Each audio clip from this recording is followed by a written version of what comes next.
kushtet për rikthim të LDK-s në Suarek? Po, unë mendoj që jemi në proces të këtij ribashkimit, sepse ribashkimi ose bashkimi është një nocion. Nuk ka kuptim nëse nuk e din qëllimin e bashkimit. Qëllimi i bashkimit ose i ribashkimit ka vetëm një qëllim. 7 qershori është qëllimi kryesor, me arrit rezultatet të cilat ja mundsojnë LDK-s me udhëheq këtë shtet, me kriju stabilitet.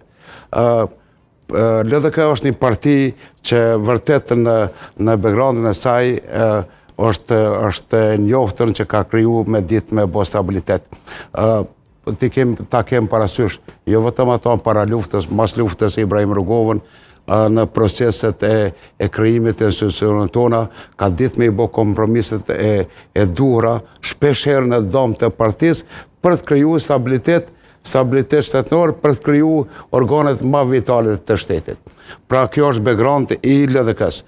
Po ashtu ka njerëz edhe mundësi edhe si parti ma madhe e djata, që unë i takoj ati profili, qendrës së djatë, jo të djatës ekstreme, po qendrës së djatë, atër kjo është mundësi ma mirë që unë muj me dhanë një kontribut të tillë. Suareka po ashtu i ka disa të veçanta, orientimin pro-perëndimor. Mund është me bo gjithë shka, po orientimin pro-perëndimor është vështirë me u lehat komunës e Suarekës dhe qytetarët të Suarekës.